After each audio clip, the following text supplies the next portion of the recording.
Gue bilang, wah kalau laki normal tuh kalau jidatnya basah kan nggak mungkin pakai tisu, Pakai apa dong pakai harusnya? tangan dong. Oh gini.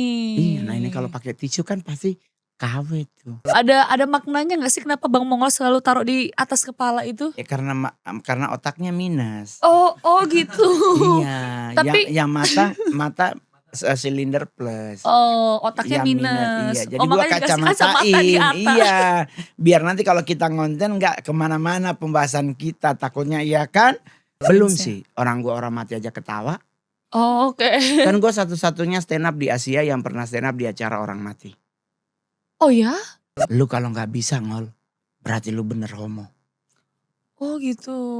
Akhirnya Ya daripada gue dianggap.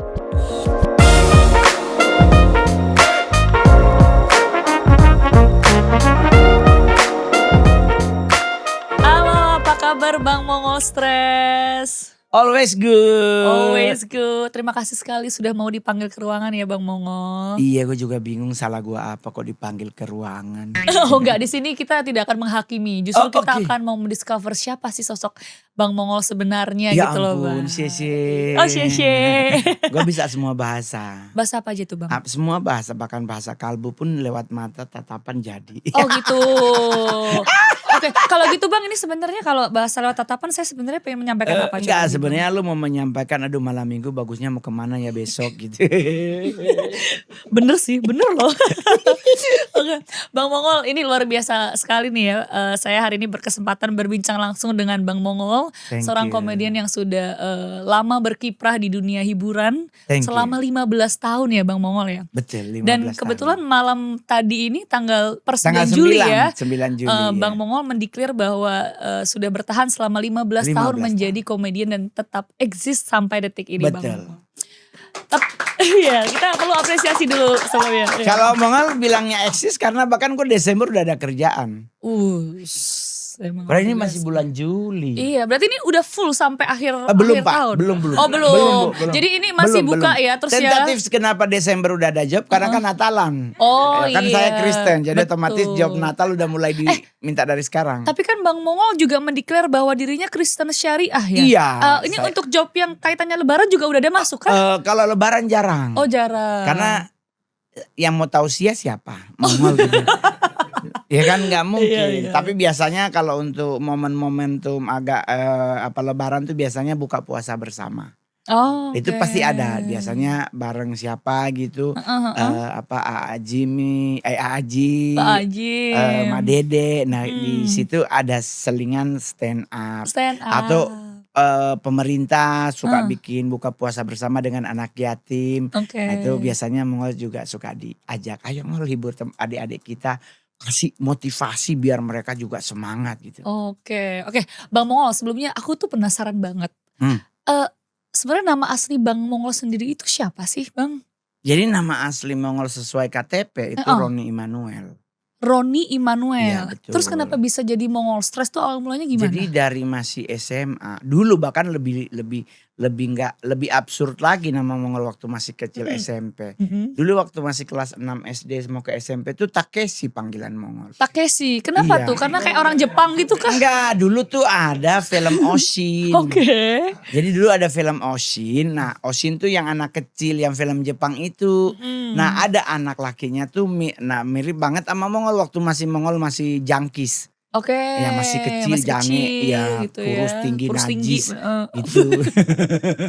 Nah jadi dipanggil Takeshi. Nah pas masuk SMA kelas 1, dulu kan Mongol tuh hobi olahraganya berenang. Oke. Saya nggak terlalu suka lari karena apa sih yang mau dikejar? Oh iya. Ya kan? Bener. Mendingan kita berenang karena renang tuh olahraga yang paling keren menurut Mongol. Tapi setelah gue jadi stand up, gue melakukan riset ternyata renang juga tidak baik-baik saja. Oh gitu. Karena paus biru juga sampai hari ini berenang dia tetap nyampe ujung gemuk. Oh Gitu loh, oke. Jadi itu ya makanya gak Iya, baik-baik aja jadi ya. Jadi tetap gua- gemuk. Jadi Iya. akhirnya waktu itu kalau nggak salah tuh, bukan kalau nggak salah bener ada film judulnya The Thunder Heroes. Oke. Film yang Bibi Lung, Yoko, kakak ke-13. Nah ada namanya Raja Mongol. Mirip banget sama Mongol. Oh. Dipanggil sama teman-teman tuh dari saat itu dipanggil Mongol di kolam renang, di tongkrongan, di mana selalu manggilnya Mongol. Baru Oh. tambahan stres itu 2011. Hmm. Karena Mongol stand up di salah satu mall terbesar di Indonesia, Aha. di area Jakarta Pusat. Saat itu Mongol masih Lata. Oke. Lagi kan Mongol headlinernya tuh paling Mhm, terakhir karena paling mhm, gongnya. Sementara stand up dikagetin. mhm. Bunyilah yang gak boleh disebut itu. Oh gitu akhirnya Langsung lah dibilang emang bener stres tuh anak. oh gitu dan Gitu. malah justru Akhirnya dipakai lah nama itu jadi Mongol stres. Stres. Berarti itu Mongol Stres itu sebenarnya adalah panggilan dari eksternal bukan dari Bang Iya, Mongol sendiri yang bukan membuat label itu? dari luar dan dibarengi dengan ciri khas yang Mongol selalu taruh kacamata di Nah kepala. itu kenapa tuh? Ada maknanya nggak sih kenapa Bang Mongol selalu taruh di atas kepala itu? Ya karena otaknya minus. Oh gitu. Iya, Tapi yang mata silinder plus. otaknya Yang minus, iya. minus. Jadi Oh gua makanya dikasih kacamata di kacamatain, atas. iya. Biar nanti kalau kita ngonten nggak kemana-mana pembahasan kita, takutnya iya kan? Gitu Oh loh, gitu. begitu. Oke oke oke. Tapi ini gimana sih perjalanan seorang Bang Mongol ya bisa tetap eksis 15 tahun di industri hiburan ini? Boleh nggak sih diceritakan secara singkat gitu awal Oke, sikat. mulanya? Jadi kalau belajar dari bagaimana caranya, saya juga jujur tidak pernah terbesit untuk jadi seorang seniman. Mmm, Kalau bahasa sombongnya seorang artis. Karena mmm, buat Mongol, saya menyadari ketidakmampuanku dari sisi gua nggak punya duit. Karena yang punya duit kan keluarga besar. Oh jadi Gua Bang Mongol old money ya? ya alhamdulillah puji Tuhan sih, Oh sampai hari ini alhamdulillah. tanah kami masih banyak gitu. Oke oke. Cuman kan di kampung. Iya iya iya iya iya. Tuh saya kan orang Manado suku Sangir. Jadi Oke, kami lebih dekat ke Filipina daripada ke Indonesia. Indonesia. Mhm. Jadi otomatis eh apa namanya, dengan kondisi gua belajar dari nol dengan sendiri, jadi gua waktu itu gua selalu berpikir bahwa hidup ini gua harus berjuang, tidak harus begini. Karena kadang kita kalau minta bantuan sama keluarga, itu dikasih tapi ada kalimat-kalimat pembukanya dulu. Heeh. Baru dikasih. Oh Nah, maksudnya diomelin dulu, diomelin dulu gitu iya, kayak ya?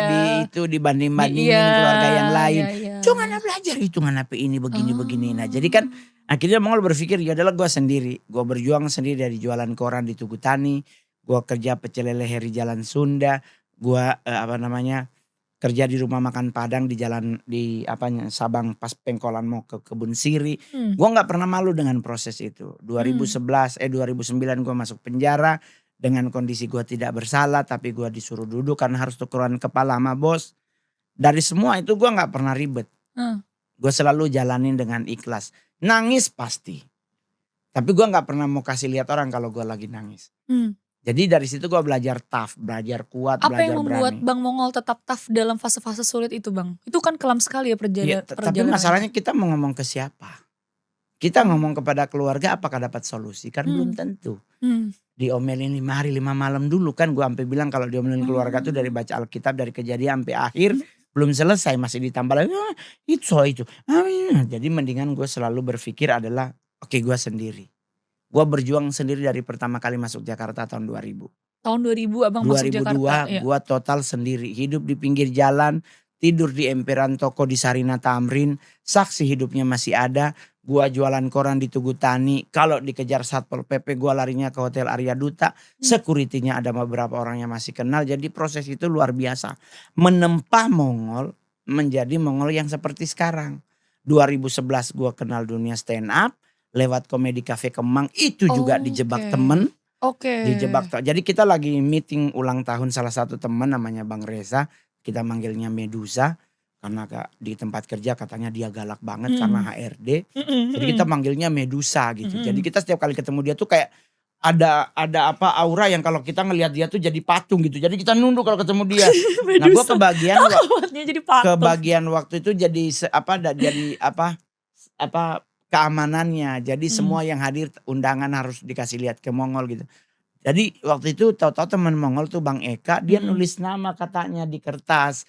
Kayak kita makan di tempat makan Indonesia gitu, kita mau Iya. pesen apa terus ditempel di meja itu loh. Heeh Yang heeh. makanan kita nasi goreng 3, teh manis apa gitu kan nanti kalau datang tinggal coret ini udah keluar gitu. Iya. Nah sama dia tuh ternyata diambil terus ditulis nama Mongol di belakang. Belum ada nama Stress ya, masih Mongol. Iya. Dikasih Masih ke depan nih. oke. Jadi kita lagi, jadi begini ya. Jadi nanti kalau dia datang sama pasangannya yang boleh masuk, yang dapat undangan, pasangannya suruh nunggu dulu di luar. Begini-begini. Jadi kita nih lagi serius, tahu MC depan bunyi. Nih ada yang mau nyoba nih. Namanya juga unik nih, kita langsung panggil aja. Mongol. Lagu kan, kok Dipanggil gitu ya?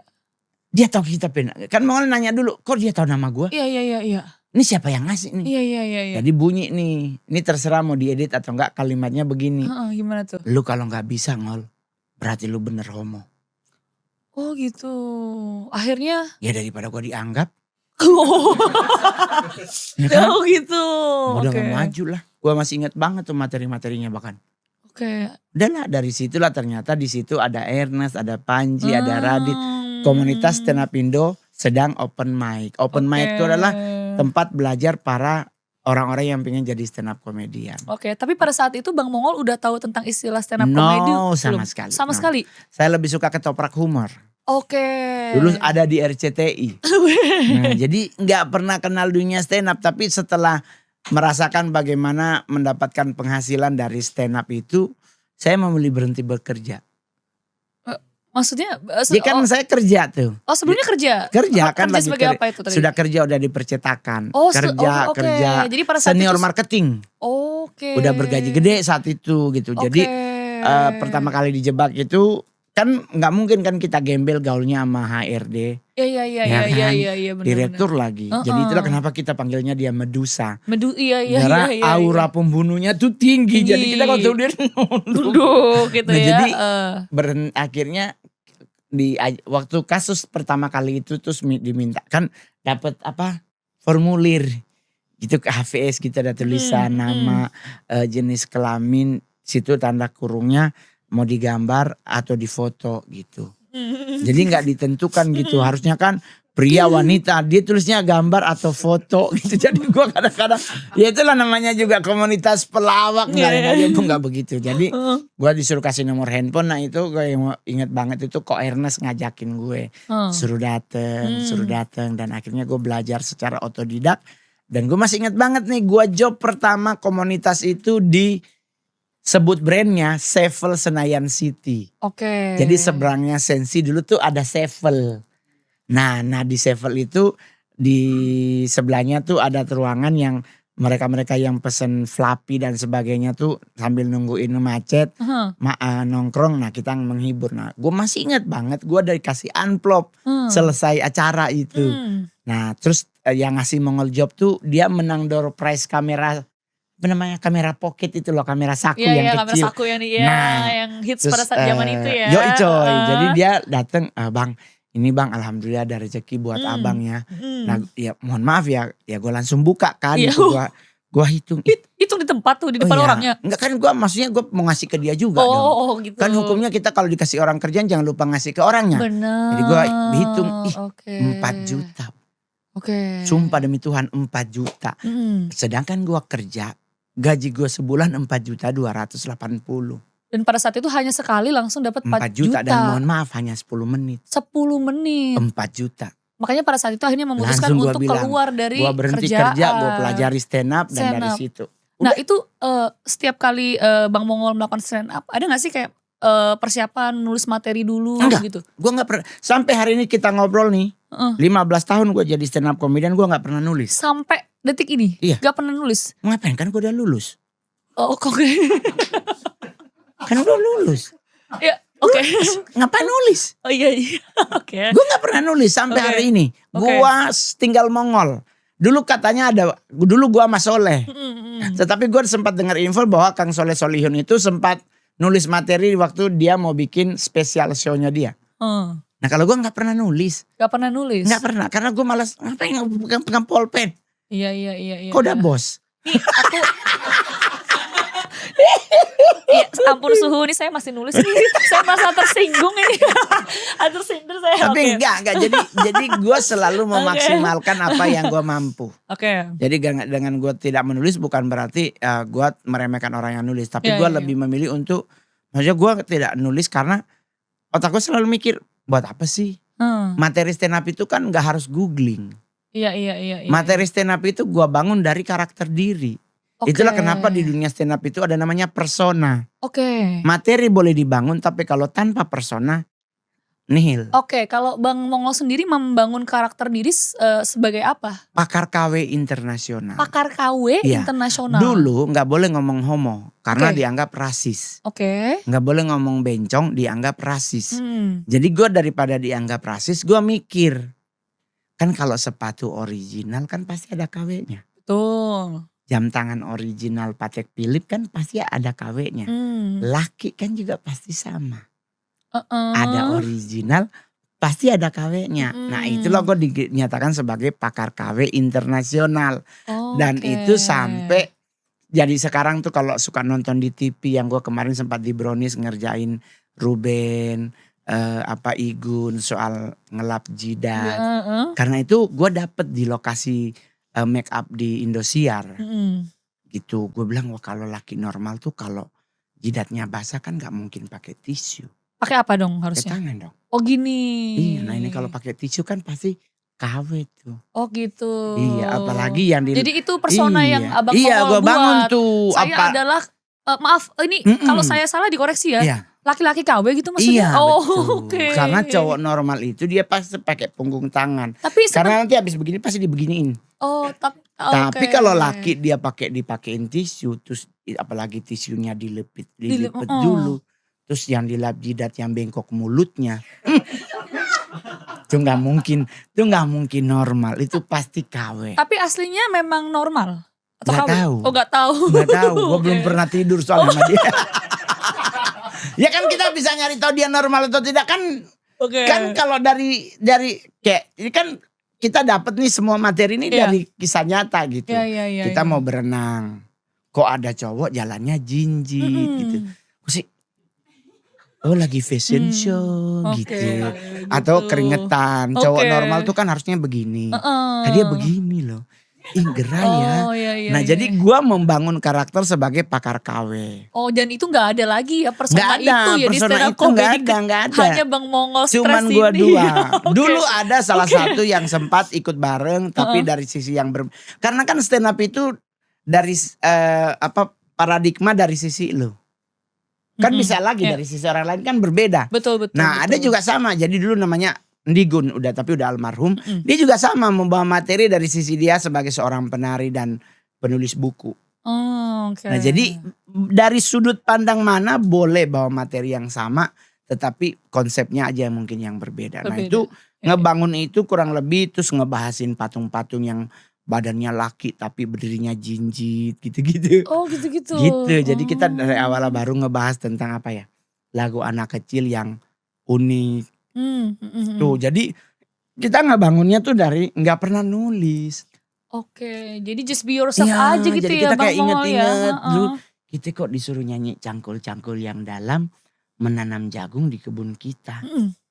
Lah gue nanya sama petani jagung ternyata nggak dicangkul bos.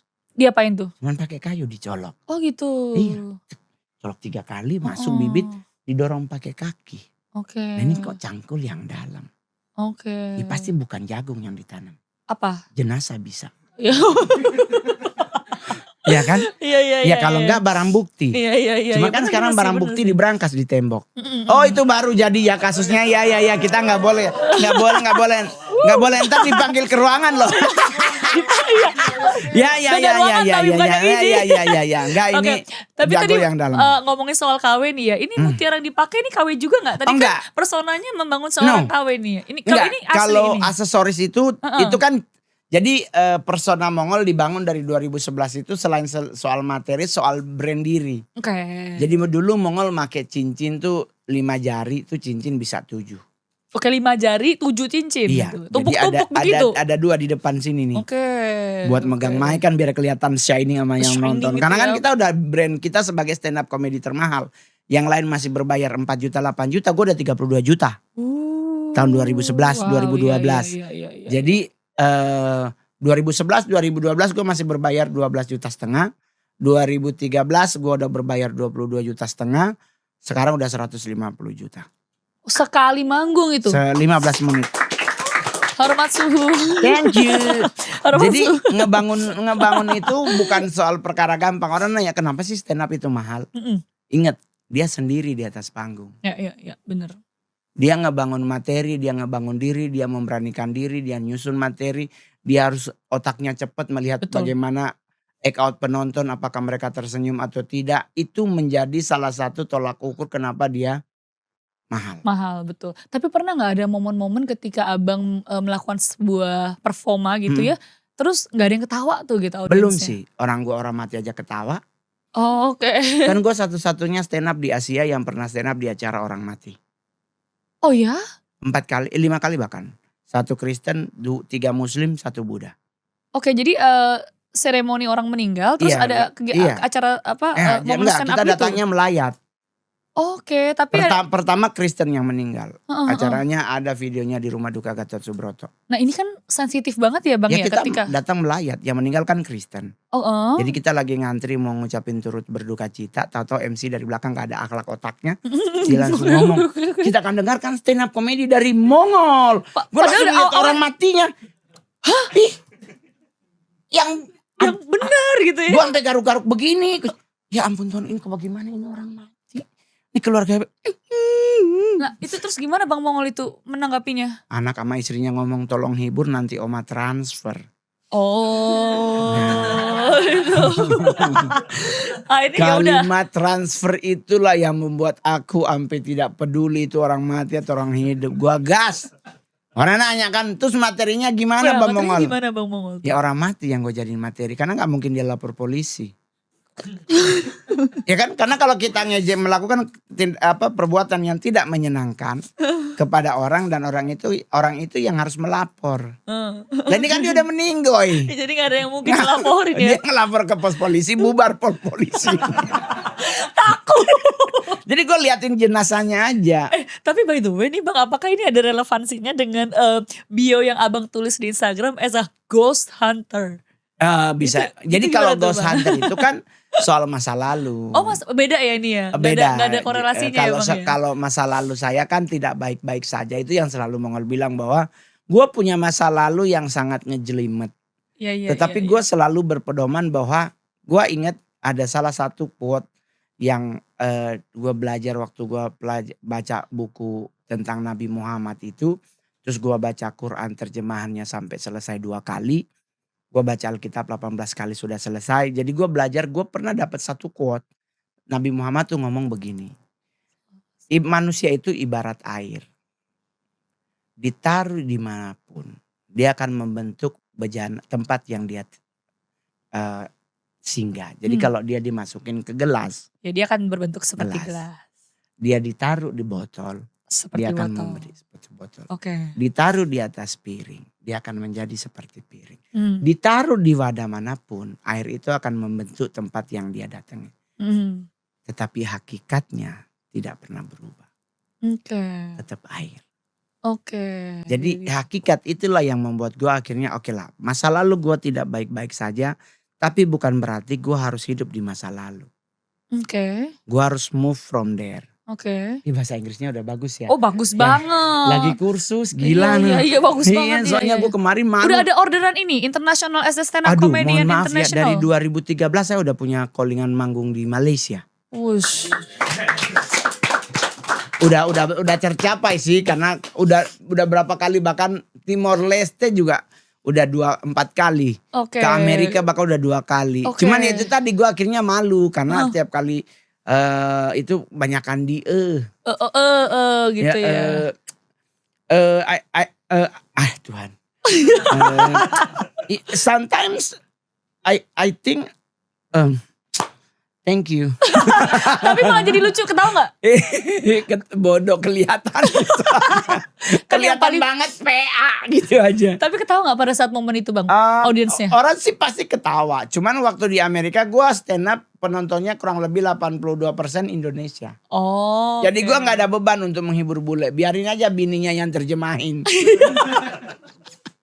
Jadi dengan kondisi itu gue belajar dari hal itu. Bahwa hakikat itu tergantung kitanya. Kita mau jadi diamond atau kita mau jadi zircon. Dua-duanya tetap shining. Iya sih, Tapi betul. diperhadapkan pada sesuatu yang namanya keras, akan beda efeknya. Contoh, sirkon, ketimpuk batu pasti pecah, Ya. retak. Tapi kalau berlian dia akan tetap shining. Shining. Ya kan, yang ada justru Kokoh, dia betul. bisa membuat kaca yang tadinya nice to meet you aja bisa bruk-brak. Mhm. Jadi dari situ kita belajar, gue belajar menempa diri untuk menjadi pribadi yang lebih good ke depannya. Proses ketidakbenaran, ketidakbaikan, ketidaksempurnaan, ketidakprofesionalan Mongol pernah melakukan. Tetapi saya tidak pernah merasa bahwa itu adalah sesuatu yang harus selalu kulakukan. Harus ada perbaikan diri. Harus ada recovery your mind, recovery your body. Harus berubah. Harus ada yang diperbaharui dalam hidup. Dan itu gue lakuin sampai hari ini. Jadi itu maksud dari label ghost hunter itu? Kalau ghost hunter itu kebetulan banyak banget konten-konten ngajak gue penelusuran makhluk Oh, oke. halus. Jadi Gitu-gitu. karena Oke. kebetulan saya dari usia 4 tahun itu bisa melihat makhluk Oh, apapun. punya sixth sense ini, Oh, indra keenam. itu six ya? Iya, indra keenam. Oh ya ampun, kira Indra Brookman teman Tapi gue tuh. Oke. Tapi berarti Dari dari umur 4 kecil tahun. udah bisa ngeliat makhluk halus. Sampai kita ketemu hari Kalau ini. ini di sini ada makhluk Enggak halus usah nggak, Bang? diomongin, soalnya kita ini acaranya dipanggil ke ruangan. Oh, oke. Bukan dipanggil oleh Makhluk halus. Enggak, Oke, jadi oke, kalau gimana, Mongol gimana? tuh selalu tidak pernah ribet dengan apapun. Gua mau masuk siapa, mau masuk kemana, gua lihat apa, it's not my business. Oke, Tapi terus kalau dia udah terlalu dark, gua biasanya suka ngomong. ngomong sama. Suka ngomong kepada yang punya rumah atau yang ngundang gue, tolong ini itu. Oh gitu. Iya. Tapi kan ghost hunter tuh kan artinya Pemburu kan hantu pemburu kan, hantu. iya. Berarti emang Bang Mongol suka pengen ngeburu mereka gitu. Iya, kan kalau sama DMS sama Sarawijaya itu kan bukannya juga Oh. begitu. Berarti udah ada kolaborasi sama DMS. Heeh. Udah sering banget. Udah sering banget ya? Bahkan rencana kita Oktober ke Amerika. Oh wow. Mau ngejar. Saya gue bilang ngejar Ghost Hunter di Amerika tuh lebih keren daripada di Indonesia. Kenapa begitu tuh Bang? Karena Indonesia mayoritas kita kan difabel. Oke. Setan-setannya. Oh setan difabel kayak suster ngesot gitu. Iya. Maksudnya dia ngesot ya kan? Iya. Ngapain lu kejar? Dia aja ngejar kita susah. Iya. Bang, jangan buru-buru dong. Oh, Pocong. gitu. Lu mau ngejar pocong buat apa? Dipasang portal Dia gak bisa lewat. Iya loncat-loncat ya Dia Bang kalau ya. loncatin portal sepinggang mah dia mati lagi. Jadi gak menantang ya Bang Nggak kalau ada. ngejar hantu Kalau di Indonesia Amerika ya. dia pakai ada kapak, ada belati, ada ketusuk panah, kan di sana kan begitu. Heeh. Ada Tapi bukannya itu jadi sakit kan? Jadi gampang kalau kan? dia mau ngebunuh kita langsung colok lagi kita kan bisa. Oh iya juga Nah, iya. kalau suster ngesot ketendang meninggal lagi suster. Suster ngesot kan gak mungkin dia keluar dari rumah sakit. Itu yang gue bilang kan depan presiden. Oke. Dia pasti hanya ada di rumah sakit. Karena iya rumah juga, sakit iya. ubin. Iya. Lalu nyebrang aspal. Beset. Iya. Makin jadi rikih banget ya setan-setan Indonesia ini. Setan Indonesia yang masih sempurna tuh tinggal 2 doang. Apa tuh Bang Kakek Mongol? cangkul sama nenek gayung. Nenek gayung. Iya, karena dia jalan-jalan bawa gayung ngetok-ngetok rumah minta sabun kan. Oh gitu. Tuh, kakek cangkul yang bawa cangkul. Sisanya penyakitan. Nah, sundar bolong itu penyakitan. Oh iya bolong Di ya bolong ininya, harusnya tuh bener, opname iya. bukan kelayapan. Bukan kelayapan ya, iya emang. Apa yang di jeruk purut yang hantu tanpa kepala. Iya. Iya. Oke. Ada yang itu terbaru tuh katanya yang di rel alurnya Latulahari, Menteng. Tapi Ada hantu nyari-nyari biji matanya. kenapa sih Bang Mongol interest banget tentang Ya dunia kan perhantuan buat ini? gua lucu gitu. Oh, Maksudnya jadi dia lucu nyari-nyari gitu biji ya? mata. Gua sampai bilang sama bencong-bencong yang di pinggir jalan, yuk Cung, bantuin cari. Kasihan loh ini opung nih nyari-nyari biji matanya mana. Orang langsung bilang begini. Terus kalau udah ketemu emang mau diapain sih Bang? Mau dibantuin? Ya kalau kita bantu nemu ya kita minta togel 4 huruf buat besok. Lumayan. 1 juta dapat berapa ya? Terus udah pernah ngelakuin hal itu tapi belum Bang? Kalau gue sih nggak peduli Oh, nggak pokoknya. peduli ya. Maksudnya gue Mongol sampai hari ini tuh melewati banyak hal, bahkan melewati proses syuting horor di banyak tempat tuh. Gue santai aja. Gue selalu punya satu prinsip bahwa lu nggak ganggu, gue nggak akan ganggu. Lu rese, gue akan lebih rese. Jadi ya udah saling masing-masing, kan dunianya dengan dunianya, dunia kita dengan dunia kita. Iya benar. Kan kalau kita syuting film horor kan mohon maaf, kalau film itu tidak dibikin kuburannya. Kalau sinetron itu mayoritas hanya pakai papan yang sudah jadi kubur, ditaruh di tanah yang rata, tinggal ditimbun tanah. Itu apa namanya, di orang yang mau memerankan yang nangis-nangis, kamera dah. Tapi kalau film kan dia harus real. Betul. Benar dikubur, benar Iya. di pinggir rel, benar di mana. Kalau sinetron kan tidak seperti itu. Karena dia hanya di satu lokasi aja sampai Tuhan datang. Kayak tukang bubur naik haji, hanya di Kedondong, hanya di daerah Cibubur, situ terus. Nah kalau film kan tidak. Jadi kita kayak, gua dulu syuting film pertama Bidadari Pulau Hantu. Itu syuting di Pulau Air. Yang di alur ke arah Pulau Seribu. Itu kan pulau kecil di tengah-tengah laut, tengah-tengah samudra ya. Dan kita syuting waktu itu sama juara 1 Elmen, siapa ya namanya, gue lupa ingat. Terus itu kita syutingnya daerah sini yang ada hotel, ada cottage-nya.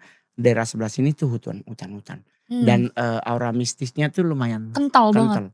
Jadi gue cuman bilang sama pemeran utama sama kru, jangan overlap ke sini ya. Itu gitu doang. Oh, oke. Jadi selama kita di waktu syuting Komik 8 di Museum Mandiri Kota, nggak lebih serem. Iya. Tapi kan gue selalu bilang, yang penting kita nggak ngeganggu mereka. Tapi kalau mereka ngeganggu Bang mau gimana tuh Ya Bang? gue gerayangin yang ganggu. Digerayangin. Ya berarti kan dia melakukan sebuah kesalahan fatal. Dia Heeh. menyeberang ke dunia yang bukan dunianya. Iya. Itu kita punya hak untuk mendestroy, Iya. menghancurkan dia. Pernah Bang, Karena ada pengalaman itu Bang? Oh pernah. Kalau kita nyebrang ke dia, kita juga akan dihantam kan. Iya sih benar. Jadi lebih bagus adalah ya udah masing-masing dengan hidup masing-masing. Sama juga nggak usah lah ngomong dunia persetanan, dunia permanusiaan aja sama kayak kita ini. Ya udah masing-masing aja ngurusin hidup masing-masing. Ngapain kita ngurusin hidup orang lain? Karena orang hidup kita aja belum tentu kita urusin kok. Iya juga sih. Ngeribetin juga urusan. Sih. Ribet banget ya. Lu tahu gak sih artisnya? Iya. Ngapain sih? Itu mungkin setan gak ada kerjaan kali ya Bang ya. Makanya masuk ke Kurang dunia laku kita ya. kayaknya. Iya kurang laku di dunia dia ya Bang ya. Ngapain? Ribet amat. Gitu, ribet amat gitu ya Bang. Gak punya pacar berarti kan kita lebih murah biaya hidupnya. Bener. Tapi Bang ini ada gak sih Bang kayak relevansinya Bang sebagai stand up comedian ngebawa materinya itu berkaitan dengan ketertarikan Abang Mongol sendiri dalam dunia hantu itu Bang? Jadi kalau stand up itu kita kan selalu ada namanya briefing. Oke. Briefing entah by Zoom, kita ada meeting Zoom, entah kita ketemu langsung dengan pihak yang punya acara dan mereka selalu bilang, Bang nanti kalau kita mau performer ini jangan ada ya Bang, jangan ngomongin ini ya Bang. Jadi ada rule-rule-nya. Tapi kalau untuk nge-branding tentang apapun gue selalu punya. Jadi cara-caranya tuh memang itu yang gue selalu bilang oleh teman-teman gue, pada bilang lu keren banget nge-bridging untuk hal-hal yang menurut orang nggak masuk di akal tapi lu bisa bridgingnya keren. Kayak maksudnya kan kita selalu bilang Indonesia ini negara keren. Gue selalu minta tepuk tangan yang merasa bangga jadi orang Indonesia. Karena gue selalu ingin ngebangun siapapun yang ada dimanapun gue mau perform harus tetap cinta Indonesia. Kondisi negara kita semrawut apapun, kita tetap harus cinta Indonesia. Karena buat gua pribadi Indonesia memang lebih keren. Kekayaan alam Indonesia bahkan sampai berapa puluh tahun ke depan gak akan habis. Termasuk juga budaya hantunya itu tadi ya Bang ya? Iya, karena nah itu kan kita bridging tuh. Iya, bener. Indonesia Bener, penghasil bener. batu bara terbesar nomor 2 di dunia. Cadangan emas 5 besar di dunia. Garis pantai terpanjang semua ini. Iya. Baru kita bridging. Bahkan saking gilanya Indonesia adalah negara yang yang punya setan paling tinggi sekolahnya di dunia. Iya. Dari pelan-pelan ya Bang ya. Iya, masuk jadi ke kita tetap setan bridging. itu. Karena kita tetap bilang bahwa Iya, semua bridging film ya. horor di dunia ini belum tentu setannya sarjana. Oke. Tapi Kalau kita Indonesia emang udah ada sarjana Bang? Suster ngesot. Oh. Itu S1 kalau nggak dia D3 loh. Dia jadi kuliah loh Oh dia. iya juga ya Bang ya. Iya kan? Berarti sarjana. Sarjana. Wewe Gombel bisa ibu rumah tangga. Mungkin SMA. Bisa juga sarjana. Oke. Nah kita bridging nih, orang udah mulai ketawa. Oke. Baru kita Jadi bridging. oke. Indonesia negara yang menghasilkan lagu anak-anak paling unik di dunia. Ya. Indonesia adalah negara paling aneh dalam mengusir setan. Ya kan, dibacain ayat kursi, dibacain ayat Alkitab. Padahal kan kita harus tanya dulu setannya agama apa. Jangan main dibaca, takutnya agamanya beda kan gak mempan ayatnya. Iya kan? Iya dong, baru Indonesia negara yang paling unik dalam apa? Film anak kecil. Dulu kita ada si Unyil, sekarang kita disuruh nonton Marsha and the Bear. Anak umur 3 tahun nakalnya nauzubillah. Hidup di tengah hutan, gue curiga ini anak kayaknya korban jatuh dari pesawat. Mamanya meninggal, dia Terus hidup. ditemuin sama beruang. Karena gitu dia ya. gak ada teman orang. Iya. Temennya beruang, serigala, kelinci. Iya. Tapi saking nakalnya, ini 3 binatang ini gotong-gotong ambulans seperti segera. Gak kuat sama. Jadi apalagi Marsha, Iya. apalagi Shinchan. Ya Oke. ampun. Ini lu bisa bayangin gak? Lu tinggal di mana? Di Indonesia, Enggak, mesti daerah mana? Kuningan. Lu tinggal di Kuningan. Heeh. Tetanggaan lu Marsha sama Shinchan. Lu pindah rumah gak? Enggak sih. Aduh gua pindah anak nakal. Kan lu. lucu, Bang. Aduh mata lu. Aduh. Jadi gua bridging. Baru gua bridging bahwa Indonesia negara penghasil setan paling unik di dunia. Oke. Karena ngusir setan, sekarang gua tanya. Lu ngusir setan apa? Pocong. Lu mau bacain apa? Kalau Selama kapas di telinganya gak dicabut, dia gak dengar. ya mungkin ngecek dulu kali ya Itulah Bang ya. kenapa Di-observe pocong dulu kali ya selalu Bang ya si begini. pocongnya. Dia selalu begini karena lu baca apa dia gak dengar. Dia lagi baca bibir, ngomong apa ini si bapak. Oh gitu. Iya. Maksudnya ya Bang ya. Jadi apa yang ditakuti oleh setan Indonesia? Suster ngesot, dia takut sama paku payung. Oke. Emang kenapa sih Bang? Kenapa sih Ya suster ngesot? beset dong, gila ya kena paku tetanus dia. Oh takut tetanus Baru ya Bang ya. pocong yang dia takuti apa? Portal. Oh gak bisa lewat. Sepinggang soalnya kan di Polri. Mungkin dia harus ancang-ancang dulu. Gak agak mundur. bisa, gak Gitu bisa. lompatnya gitu. Gak bisa, pasti patah pinggang. Jadi kita nge-bridgingnya begitu. Jadi materi-materi itu kita cari sisi lucunya daripada nggak. Jadi karena kita kan fokusnya bikin orang ketawa, bukan orang mikir gitu loh. Ya lunas kan? Iya lunas ya. Lunas udah masuk, bahkan 3 days before show udah lunas. Oke. Gitu. Jadi itu spontan aja Abang mikirin itu Spontan semua. gua, selama hari ini materi gue spontan. Termasuk sekarang gue dapat materi baru. Gue ingat masa dulu SMP SMA di kampung. Apa tuh Bang? Piala Dunia. Oke.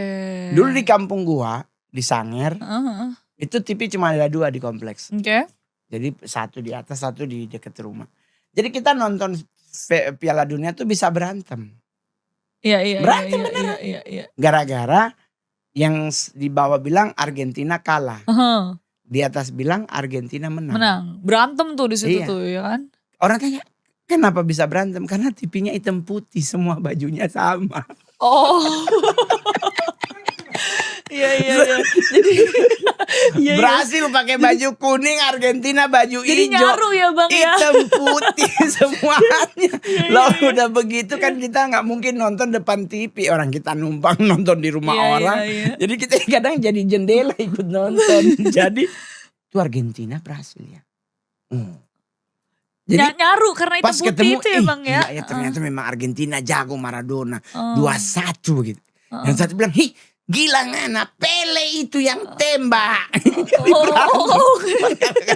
Bajunya hitam putih. Iya. Kalau baju hitam putih mau kuning tetap putih. Iya bener sih. Mau merah tetap putih.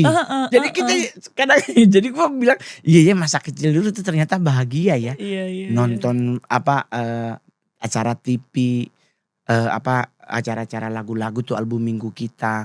Dulu ada penyanyi dangdut namanya Ice Trisnawati. Bang sorry aku potong. Tadi Bang bilang masa kecil Abang bahagia. Emang masa sekarang gak bahagia Bang? Banget sih.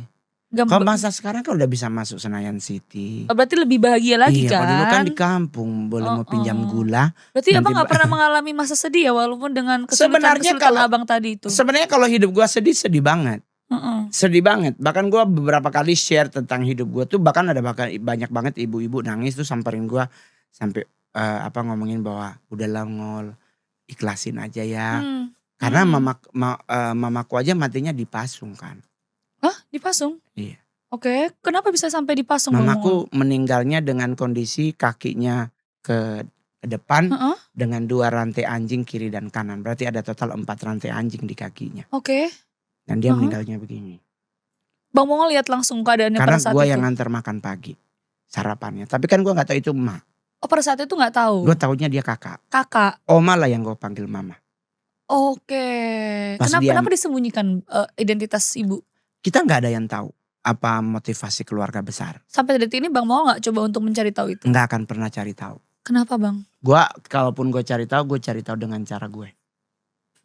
Oke. Jadi gue dengan kondisi itu juga ini contoh ya. Gue karena masih umur 45 tahun. Contoh nih hari Jumat mamaku meninggal pagi. Kalau kita kan di kampung tuh nggak ada dokter. Dulu adanya mantri. Jadi mantri bilang kemungkinan besar dari jam 11 malam sudah meninggal. Terus jadi gue pagi-pagi mau ngantar sarapan. Kalau bahasa Melayu dia sorubu begini. Gue panggil mama, akang sorubu. Maksudnya akang tuh kakak. Kalau kayak bahasa Tunda tuh teteh. Oh teteh, iya. Akang sorubu. Terus mama, ini oma bilang piskola jongana biar mama yang urus. Jadi mereka urus sama gue pulang sekolah ya udah. Mak gue udah di tempat tidur lagi sementara bikin peti matinya. Karena di kampung kan belum ada peti mati yang tinggal beli. Dulu kan masih bikin sendiri kan. Terus baru besok malamnya barulah mereka ngomong kalau ternyata yang gue panggil mama ini oma. Ibunya. Yang meninggal inilah mama. Nah gue disuruh tutupin matanya itu. Nah di saat gue nutupin mata itulah mata gue kebuka. Yang bisa lihat makhluk halus itu. Oh jadi itu turning pointnya. Pada saat nutup matanya mama. Itu jadi indera keenamnya terbuka pada saat itu. Dari hari pertama tuh udah dipakein apa ya kalau bahasa dulu bilang lenso sapu tangan. Oke. Buat ngedorong matanya nutup. Tapi tetap balik. Nah terus orang-orang tua kan selalu ngomong. Berarti ini ada yang dia tunggu. Mungkin DP laki atau DP anak. Jadi 2 kalimat inilah yang membuat akhirnya oma gua gak mau. Kan mamaku tuh anaknya oma tuh berarti. Betul. Dia gak mau menjadi beban buat mamaku yang mati ini dengan cara yang anaknya kan harusnya bisa nutupin. Tapi kan gua gak tahu. Jadi gua masih ingat banget oma teriaknya kan begini. Ron sini, kan nama gua Roni. Duduk sebelah mama. Tuh keluarga yang lain depan kita gitu. Udah pada nah kan oma langsung bilang, oma mau kasih tahu panganane. Oma mau ngasih tahu ke Mongol. Kalau kita ini bukan nganape mama. Makanya dia bilang kalau dia ini bukan mamanya Mongol. Kita ini nganape mama. Artinya saya ini mamanya mamamu. Terus mamamu ternyata yang dipasung nah, itu. Nganape gitu ya. mama ini. Oke. Mak gue udah begini di peti mati. Iya. Jadi sebenarnya Bang Mongol sendiri cukup banyak sekali ya pengalaman-pengalaman yang pahit. Tapi gue gak shock. Oh gak shock? Enggak, gue gak kayak sinetron itu pak. Oh iya. Sinetron. Tapi shock dalam hati pasti ada kan Bang Mongol? Enggak, sumpah demi Tuhan lah gue usia 45 tahun gak kepikiran pak. Oh jadi masih memproses itu apa sih? Enggak ada karena memang masih kecil. Jadi mau mikirin apa, kita pikiran otak aja belum sempurna terbentuk. Jadi cuman oma bilang begini ke gue masih ingat banget. Ngana tutu ngana pe mama pe mata. Dia cuman bilang itu, udah gitu gue tutup begini, ketutup gue keluar lagi habis dari nutup itu. Enggak duduk lagi di sebelah dia, gue keluar rumah. Kan rumah kita nih karena keluarga oma agak lumayan banyak tanah, jadi rumah tuh ada 3. Ada ruang depan, ada ruang tengah, ada belakang. Jadi mama tuh ditaruh masih di ruang tengah. Karena di ruang tengah itu ada kamar, ada 4 kamar. Baru di depan ruang tamu. Jadi masih di situ. Nah Mongol tuh keluar dari dalam rumah. Itu gue masih ingat banget tuh malam. Nah itulah yang Mongol lihat tuh di atas bubungan rumah Mongol tuh. Ada 7 orang berdiri. Warna hitam, ada sayapnya. Pertama kali. Malaikat kali itu ya mungkin ya sayap. Tapi kok itu? Iya malaikat gelap berarti warnanya hitam. Dia berdiri begini semua ada sayapnya gitu. Terus ibu rungkang begitu gue bilang. Jadi sebenarnya ada gak sih pengalamannya Bang Mongol ini yang cukup sangat dark ya. Yang akhirnya membuat nge-bridging Bang Mongol menjadi seorang stand up comedian gitu? Sebenarnya enggak juga. Enggak Kalau juga? kalau gua membridging karena gue jadi stand up, justru dengan kasus itu gua kan masuknya ke arah yang nggak benar. Gua jadi gabung dengan komunitas penyembah setan. Iya, itu aku sempat juga lumayan ngikutin Lah perjalanan Bang itu Mongol ya. beneran itu. Jadi gua benar-benar bergabung sama orang bule, diajak join with us dan bla bla bla bla bla. Gua sampai 11 tahun dengan mereka. Gua sampai bisa mencapai tingkatan master, maksudnya leadership komite. Gua menjadi 7 jenderal di Asia, gua jenderal kedua. Jadi dengan kondisi mungkin karena apa ya, kalau bahasa psikologinya kepahitan kali ya. Iya. Kayak punya rasa sakit hati. Yang mendalam. Maksudnya mungkin di otak gua terbentuk kayak apa kita pe mama dorang bikin begitu gitu. Maksudnya kenapa emak gua seperti itu. dibikin begitu Iya. gitu loh, sampai kok nggak dibuka gitu. Maksudnya kalaupun memang hukuman keluarga harusnya kan 4 bulan lah, 6 bulan atau setahun. Ini kenapa dari tahun 78 sampai dari tahun 77 sampai ke 82. Berarti berapa tahun itu? 79, 80, 81, 4 tahun mak gue dipasung, Pak. 4 tahun ya? Iya, jadi kan otak gue pasti gak baik-baik saja, jujur aja. Jadi Iya. di saat gue ketemu dengan orang yang gue merasa mereka menerima Mongol, and then gue gabung dengan mereka. Terus sekarang kan semua orang mengenal Bang Mongol sebagai sosok komedian yang sangat kaya raya dengan bayaran tinggi, nomor 2 setelah Cak Lontong ya. Sebenarnya nomor 1 sih. Oh, nomor 1, bukan Cak Lontong nih nomor 1. Sekarang nggak masih Mongol sih, karena kan Cak Lontong sekarang nggak bisa stand up seperti dulu, bebas. Oh, udah jadi komisaris soalnya. Iya, dia harus izin dulu, ya, izin gubernur. Jadi bisa dibilang apa namanya, tetap pasar stand up sampai hari ini yang mengenalnya Mongol dan Cak Lontong. Masalah siapa yang termahal itu tetap biasanya urusan manajemen. Tetapi bridging stand up comedy termahal itu di Indonesia tuh tidak siapa yang termahal. Tetapi di antara mereka berdua ini memang mahal. Yang lain masih berbayar 25 juta, mereka udah berbayar 300. Udah 3 digit lah ya. Berarti bisa dibilang dari pengalaman Bang Mongol ini, komedian industri hiburan di niche komedi ini yang menyelamatkan Bang Mongol dari masa kelam itu. Bisa dibilang seperti itu, enggak Bang? juga. Jadi kita prinsip diri adalah kita harus berdamai dengan diri. Everything. Berarti itu prosesnya panjang ya, Bang? Iya dong. Everything dalam diri. Lu harus mulai menerima kenyataan diri. Lu nggak bisa nggak bisa denial dengan masa lalu lu. Yang perlu kita lakukan adalah sekarang, sekarang lu dengan kondisi dulu orang yang seperti ini, lu buktikan bahwa lu akan menjadi orang yang lebih baik. Dan itu yang gue lakuin. Oh, jadi masa lalu nggak akan pernah gue bisa hapus. Tetapi masa lalu gue yakin 100% dengan cara yang elegan akan terhapus dengan sendirinya. Gimana caranya, Bang? Cara elegan itu Buktikan gimana? bahwa lu bisa menjadi orang yang berubah dan punya dampak positif untuk banyak orang. Itu yang paling penting. Itu kita harus punya dampak. Selama lu berkarir, apa yang sudah lu lakukan untuk daerahmu. Itu gue inget banget itu waktu acara influencer, terus almarhum Pak Agus, Gubernur Lemhanas ngomong, apa yang bisa kau lakukan untuk daerahmu. Saya sebagai orang Manado, gue inget banget daerah gue adalah daerah yang paling banyak penipuan dunia entertain. Banyak banget orang-orang dari Jakarta ke daerah gue, ke Manado. Karena daerah gue banyak banget yang cantik, banyak yang cakep. Terus bilangnya mau jadi aktor, jadi artis, apa-apa. Akhirnya ternyata mereka terjerumus ke hal-hal yang tidak baik. Akhirnya gue bilang sama bapak, oke Pak, saya akan lakukan. Jadi gue masih ingat banget, gue ajak almarhum Maria Irawan. Almarhumah adik, oma adik, gue izin sama oma adik Irawan. Almarhumah oma mau bawa bunda ya Maria, mau ke Manado ngajarin acting. Jadi gue bawa mereka ke Manado ngajarin acting 2 hari. Gratis buat anak-anak muda di Sulawesi Utara. Sampai hari ini. Terakhir kita bawa Bang Jeremy Teti. Kita harus akui beliau adalah anchor TV yang paling keren.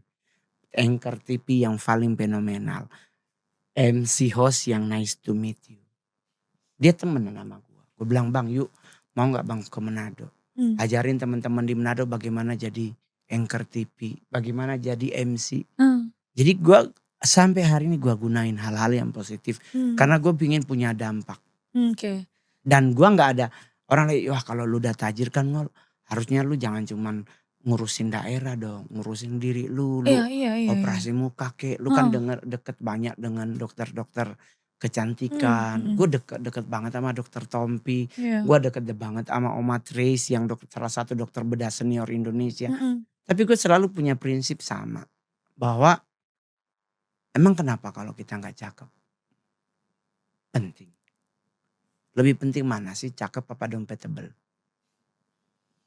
Tapi banyak orang kayak, cakep kan salah satu privilege untuk bisa membuat dompet tebel kan Tapi Bang? kan percuma kalau mau kondo.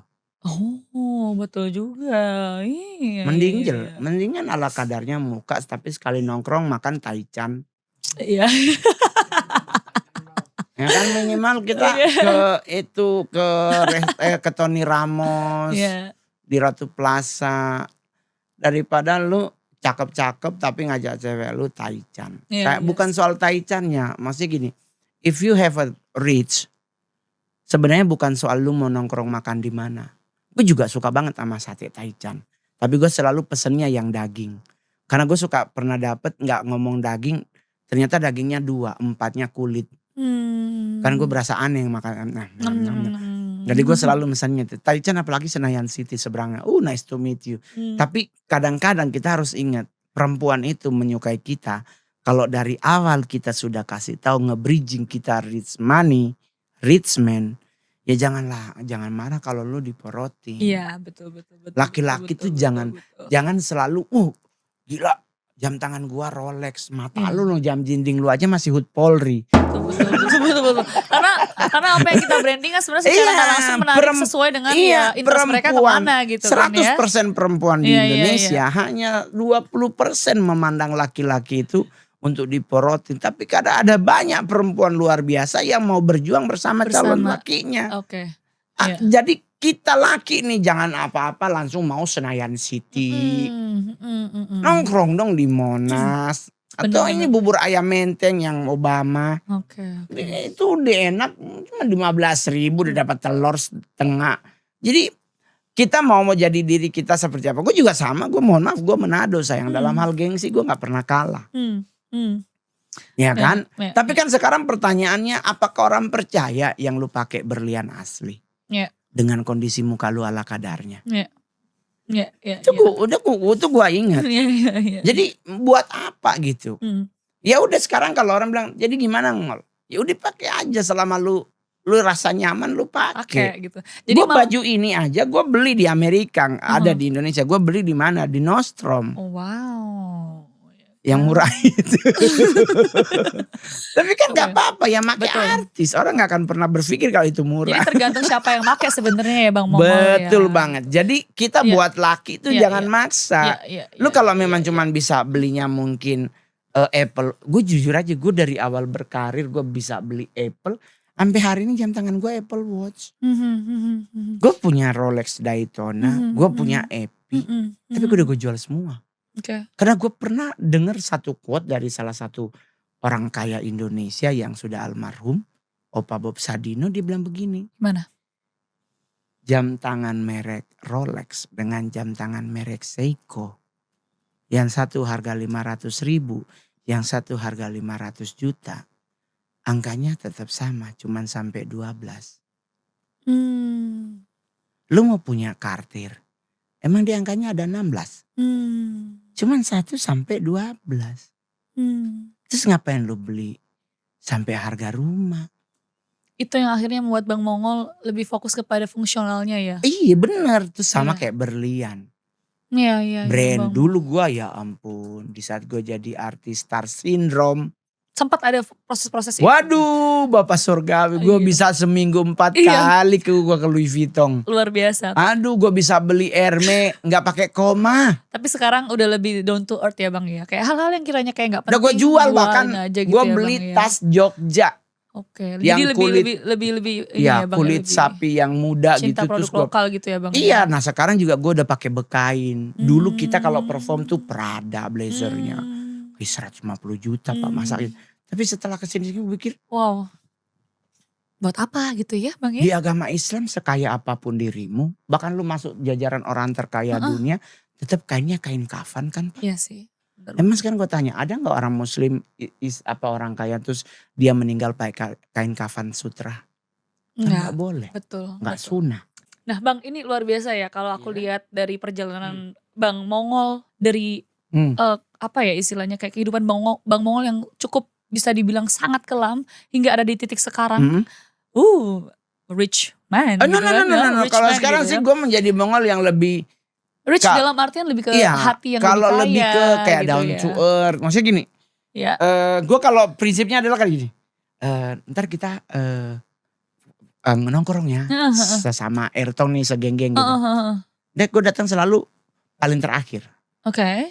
Karena gue datang sudahlah bagian bayar membayar lah. Jadi, kan semuanya ini ya talking only di depan. Betul. Jadi ini ya konsep tangan di atas lebih baik daripada tangan di bawah itu yang selalu Bang Mongol bawa ya. Itu gue tuh nggak gue belajar dari mana? Dari Nabi. Nabi Muhammad SAW. Masya Allah. Sekarang gue tanya sama lu. Apa Bang? Dia bisa jadi orang hebat gak? Dia ini dalam artian Nabi Muhammad. Sudah menjadi orang hebat ya kalau dalam perspektif Islam. Sekarang gue tanya sama lu. Di saat dia sudah menjadi orang hebat. Apakah dia gak down to earth? Very down to earth. Yep. Itu yang Abang ambil prinsip itu. Gue pelajari. Nabi aja setelah dia Nabi pun dia masih bekerja. Ya. Masa kita bukan siapa-siapa. Sosokan mau jadi orang yang lebih dari Nabi. Yo so stupid lah. Quotes of the day Bang Mongol. Bang Mongol luar biasa sekali, ini percakapan yang sangat inspiratif ya Bang ya. Bang kalau misalnya boleh ditarik ke belakang. Banyak aja nanya bisa bagi dua part. Seru banget Bang Mongol. Bayarnya sekali, tenang kan manajer gak ikut. Boleh loh ngomong kalau manajer gak ikut tuh bebas. Lu mau bikin jadi part 2 juga jadi. Kecuali manajer ada, ntar dari luar dia boleh gini. Manajer gak ikut, dia ada di Bali. Bang Mongol kalau mau gue diunjuk sih Bang Mongol, diminum dulu. Orang Jawa ya ampun halus ya. Padahal harusnya bisanya ngumbe. Oke. Ini orang Jawa juga ya. Jawa ini tangan di Pekalongan Kota Batik. Iya. Sebelahnya Sunda. Sebelahnya Wena. Gineng Gelis ya. Sundanya mana? Ya. Dua-duanya Ciamis. Abang adek, kakak beradik. Kok bisa sekampung? Tete sebelah bapak, abang? Jawa Barat juga.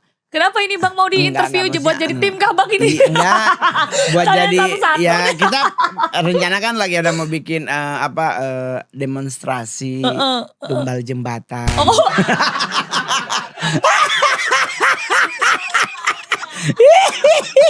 Gak bercanda amit. Soalnya kan ada filmnya. Sisa-sisa ini Bang apa namanya ritual satanisnya. Gak ada ya Bang? Udah clear ya Bang? Kan ada filmnya judulnya Tumbal Jembatan. Tapi kalau film horor Indonesia mah gak apa-apa. Gak apa-apa ya Bang. Kalau misalnya mau disampaikan ya dari semua historinya Abang Mongol ya. Apa yang mau Abang sampaikan ke diri sendiri 15 tahun yang lalu dan 15 tahun yang akan datang? Gue sih selalu dalam hal hidup ya. Gue selalu memperkatakan dalam hal gue mau ngapa-ngapain, gue selalu bilang bahwa gue selalu bisa melakukan apapun karena gue percaya gue bersama Tuhan pasti jadi. Itu yang gue selalu bilang. Bahkan juga di Quran juga dibilangkan bahwa Allah itu tidak pernah mencobai umatnya, hambanya, melebihi dari kemampuan hambanya. Jadi otomatis batas hidup manusia tuh kita sendiri pasti tahu. Jadi kalau gue gak mampu, gue akan bilang gue gak mampu. Tapi kalau gue mampu, gue akan lakukan. Kayak main film. Gue jujur aja gue gak mampu. Tetapi ya gue pingin belajar, ya you can do. Everything kan kalau kita mau belajar. Jadi gue selalu perkatakan dalam hidup gue adalah santai aja. Selama lu berjalan bersama Tuhan, everything good. Itu yang menjadi, setiap hari gue selalu ngomong begitu, santai. Kan ada Tuhan. Sejujurnya dalam hal hidup gue gak baik-baik saja. Gue gagal berumah tangga. Gue harus membesarkan putriku sendiri. Gue harus berjuang mengurusi diri sendiri. Gue harus berjuang mengendalikan hawa nafsu. Gue harus berjuang jangan sampai ikut di gerusan manusia yang ngomongin hidup orang. Sedangkan kalau kita ketemu selalu yang diomongin artis ini. Diomongin artis ini kelilit utang. Artis ini minjem duit sama gue sampai sekarang belum bayar gitu kan. Semua kan ada. Tapi sekarang gue selalu berpikir adalah sudahlah. masing-masing aja. Hmm.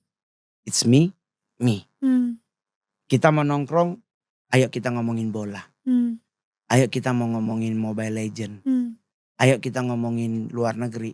Tapi jangan ngomongin dapur sendiri. Oke. Karena lebih enak tuh hidup tanpa ribet. Iya. Sampai hari ini gue lakuin, Cantik. Oleh sebab itu lu pernah lihat di mana gue nongkrong sesama artis. Lu pernah lihat di mana gosip gue digosipin. Ada di TV, di entertainment. Karena bukan gue sok bener hidup, enggak. Gue selalu memilih untuk mau ngapain. Karena ajaran agama Islam ria itu enggak boleh. Di ajaran agama Kristen bermegah diri itu enggak boleh. Karena semua kita jadi sukses karena yang di atas. Oke, jadi itu yang akan abang sampaikan ya. Sampai hari ini. Kepada 15 tahun abang yang dulu. Betul. Maupun 15 tahun abang yang akan datang. Tetap sama dengan prinsip dan value itu berubah. Bang. Karena hidup ini takarannya sudah ada. Jadi itu yang membuat sosok Mongol stres ini tidak stres sebenarnya ya. Secara di dalam psikologinya itu tidak stres. Enggak. Ya, itu tapi hanya bungkusan aja ya. Tapi memang ada yang rese sih. Apa tuh? Pak, Mongol ganti nama dong, Mongol Happy. Iya kan memang kan pembawanya sebenarnya happy. Kenapa? Karena nama itu adalah doa. Nama gue kan Roni Immanuel. Oh iya. Lu pada lupa nama gue Roni Immanuel. Roni artinya keras kepala, Immanuel artinya God be with you. Jadi seseorang yang keras kepala tetapi disertai Tuhan. Jadi berprinsip akhirnya. Berprinsip akhirnya. Iya, jadi kalau orang bilang ganti nama Mongol. Lah, gue mau jadi apa? Udah Roni Immanuel, kok masa suruh ganti? Bener juga. Jadi Kevin gitu. Kegantengan. Jadi nama entertainment only kan nama Mongol Stress. Dan everything gue gak sesetres itu. Kenapa gue stres? Orang selalu ngomong, lu kan itu nama doa dari... Lah, gue jujur sama lu. Nanti gue suruh kirim ke siapa. Bisa masukin di YouTube. Itu berarti lu orang kedua di YouTube lu ada nama gue asli. Suratnya namanya surat baptis. Kan gue Kristen. Yeah. Untuk anak usia 3, 4, 5 tahun tuh untuk mendapatkan nama tuh harus dibaptis. Kalau di Muslim tuh disunat. Yeah. Itu dibaptis kami. Nah dibaptis. Nama gue di surat baptis hanya Roni. Gak ada lebih. Hanya 4 huruf. Oke. R-O-N-Y. Oke. Berarti secara tidak langsung gue anak gak jelas. Jujur aja. Sekarang kalau lu orang Manado harus ada marga yang menyertai. Iya. Lalu Immanuel itu dari mana bahasa Manado tuh fam. Iya. Kalau bahasa Batak marga. Marga Batak gitu apa? Turi Rihat Pandopotan. Iya. Berarti ada Purba karena papanya Purba, mamanya Boru Panggabean. Nah kalau gua nggak ada. Lalu Immanuel itu datang dari mana Bang? Gua dikasih orang untuk pakai nama itu. Oh dikasih marga akhirnya, marga Immanuel itu. Jadi gua kasih nama Roni. Jadi gua jujur aja. Keluarga gua, semua keluarga besarku tidak ada satupun yang memberikan marga mereka untuk dikasih ke Mongol. Karena mereka tahu. Mereka berpikir anak ini pasti gak akan sukses. Tapi Allah berkehendak lain, kun saya kun. Kalau Tuhan berkehendak gak ada yang mustahil. Justru itu ya pengalaman-pengalaman keras pahit. Itu yang membuat Bang Mongol menjadi di titik ini ya. Itulah yang gue selalu bilang di dunia stand up. Kenapa gue gak mau jadi pejabat publik. Gue 2019-2024 salah satu calon bupati dan wali kota Manado. Berarti sempat nyalek? Enggak. Oh enggak. Tapi nyalon walkot. Calon wali kota. 2019 gue calon pasti jadi. Karena seluruh survei ke kami berdua. Terus gue bilang hari ketiga sebelum penutupan gue bilang gue mundur. Pertama mundur bukan karena gue gak ada duit. Enggak. Ketua partai yang menyusung kami gak ada tanda tangan untuk kami berdua calon. Terus yang kedua kenapa gue mundur. Gue akan jadi kepala daerah di kampung halaman. Bukannya akan lebih condong OTT KPK. Karena pasti semua ngaku saudara. Masa lalu kita dulu anak kecil kita yang cebok. Dulu anak kecil kita antar sekolah. Kita harus kasih upeti 5 juta. Terlalu banyak konflik dan intriknya. Itu yang membuat abang tidak mau terjun ke dunia politik ya. Mendingan jadi artis aja. Iya. Jadi artis. Tapi kan artis kan banyak juga Bang. Senggol-senggol. Kejam banget loh dunia hiburan itu Bang. Ya. Tapi kan ini balik lagi ya Cantik. Anda kalau ingin masuk dunia hiburan. Batasi dirimu dengan pergaulan. Itu yang Bang mau ngelakuin 15 tahun. Oh, Aku membatasi diri. Maka dari itu Bang Mongol bisa menjadi sosok yang istilahnya unik, nyentrik, tidak ada lagi yang istilahnya bisa dibilang apa ya, sosok komedian yang tidak konvensional. Karena ya Bang Mongol punya prinsip sendiri, Iya. Bang Mongol membatasi diri untuk Betul. memproteksi kedamaian dari Bang Mongol itu sendiri. Karena kalau lu nongkrong terus yang dipamer Ferrari, lah kita masih pakai Innova. Iya. Itu juga Innova tahun 15 tahun yang lalu. Wow. Masih pakai solar. Terus orang nanya, Ngol kenapa nggak ganti gitu? Terus kemarin ada yang nanya kan, Ngol kenapa lu nggak ikut demo? Lah gue pakainya solar. Gak ngaruh ya. Mobil gua solar. Kecuali gua pakai Pertamax gua ikut demo. Lah gua masih pakai solar murah. Antriannya sama truk. Ayo, gua tanya sama lu, solar antriannya apa? Sama truk. Jadi ada truk gede banget dua depan, belakangnya Innova. Jadi nggak ribet. Jadi karena buat gua what for gua hidup ini harus ribet. Ngonten hari ini juga gua nggak mau ribet. Pokoknya udah naik mobil, easy ya Bang ya. macet, mampet, nggak jelas. Orang lain, udahlah. Gua bilang enggak.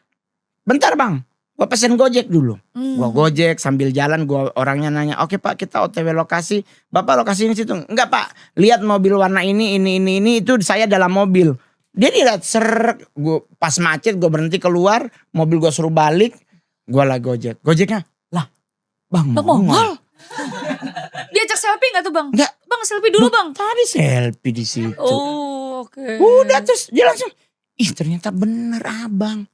Kamu nih foto-foto diantar sampai masuk dalam. Berarti intinya semua dibuat gampang lah ya Bang ya. Ngapain dibuat ribet ya Bang ya. Itu yang bikin Bang Mongol tetap happy gitu. Kalau ya. hidup ditambah berat takutnya bengkok bibir.